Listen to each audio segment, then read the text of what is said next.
Hello friend, welcome back to my channel Afsana কিচেনে সবাইকে welcome. তো চলে এসেছি নতুন একটা রেসিপি নিয়ে। তো আজকে করেছিলাম বনরুটি। তো কিভাবে বাড়িতে বনরুটি তৈরি করবেন সেই রেসিপিটা আমি আপনাদের সাথে শেয়ার করব। আর একদম পারফেক্ট নরম স্পঞ্জের মতো আপনারাও বাড়িতে তৈরি করে নিতে পারবেন। তো তার জন্য আমার এই ভিডিওর ছোট ছোট টিপসগুলো ফলো করবেন, ইনশাল্লাহ সবাই বাড়িতে তৈরি করে নিতে পারবেন। তো চলো ভিডিও শুরু করা যাক। তো প্রথমে একটা বোল নিয়েছি, তারপর আমি দিয়ে দিলাম লিকুইড দুধ। তো এখানে আমি গরুর দুধ ব্যবহার করেছি, আর দুধটা কিন্তু আমি আগে থেকে জাল করে নিয়েছি। তো সেই গরম অবস্থাতেই কিন্তু আমি দুধটা নিয়ে নিলাম। তো চেষ্টা করবেন দুধটা কিন্তু একটু গরম অবস্থাতে থাকার, তাহলে কিন্তু বেশি ভালো হবে। তারপর আমি দিয়ে দেবো এখানে 1 চামচ ইস্ট। এই গরম দুধটার মধ্যে কিন্তু আমি 1 চামচ ইস্টটা দিয়ে দিলাম। তারপরে কিন্তু ইস্টটা দেওয়ার পর এখন আমি দিয়ে দিলাম চিনি। তো চিনিটা দেওয়ার পর এখন আমি দিয়ে দিলাম মিল্ক পাউডার, তো গুঁড়ো দুধ যেটাকে বলে। তো এই উপকরণগুলো দেওয়ার পর কিন্তু আমি ভালো করে মিশিয়ে নেব। আর এখন আমি দিয়ে দিলাম 1 চামচ লবণ, মানে লবণটা কিন্তু স্বাদ অনুযায়ী দিয়ে নেবেন। তো ভালো করে মিশিয়ে নিয়েছি। আর এখন মিশিয়ে নেওয়ার পর দিয়ে দিলাম ময়দা। তো ময়দাটা দেওয়ার পর আমি আবারও ভালো করে কিন্তু মিশিয়ে নিচ্ছি। তো প্রথমে চামচ দিয়ে মিশিয়ে নেওয়ার পর এখন কিন্তু আমি হাত দিয়ে ভালো করে কিন্তু মেখে নেব। তো হাত দিয়ে কিন্তু একটু সময় নিয়ে মেখে নেওয়ার চেষ্টা করবেন। প্রথমে কিন্তু এমন নরম হয়ে যাবে, ভয়ের কোনো কারণ নেই, কারণ এখানে ইস্ট দেওয়া আছে, ওই জন্য এমন নরম ভাবটা প্রথমেই চলে আসবে। তারপরে রেস্টে রেখে দিলে কিন্তু একদম ঠিক হয়ে যাবে।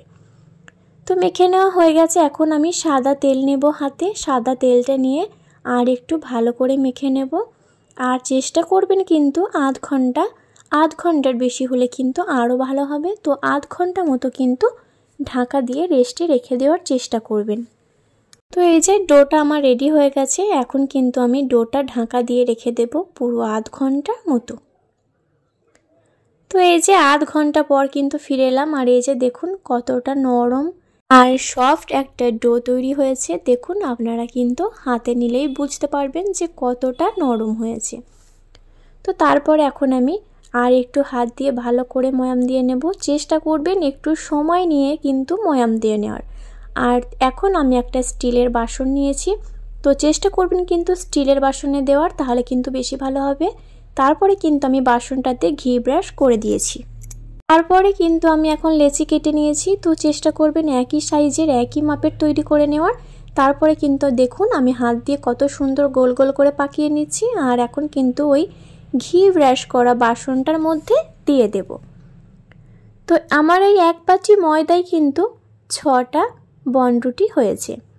তো 1 বাটি ময়দা বলতে কিন্তু এখানে আমি মেজারমেন্ট কাপের, বড় কাপের কিন্তু 2 কাপ ময়দা নিয়েছি।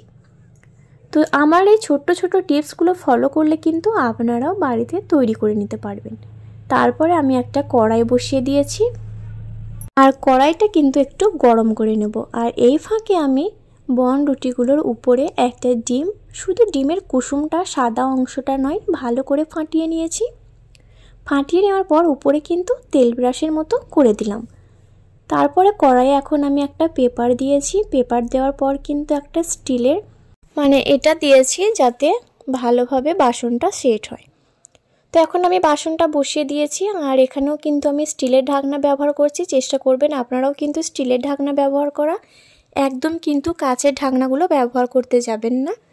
তো প্রথমে আমি 30 মিনিট বেক করে নিয়েছি। এখন কিন্তু 30 মিনিটের পর আরও 10 মিনিট করে নিয়েছি।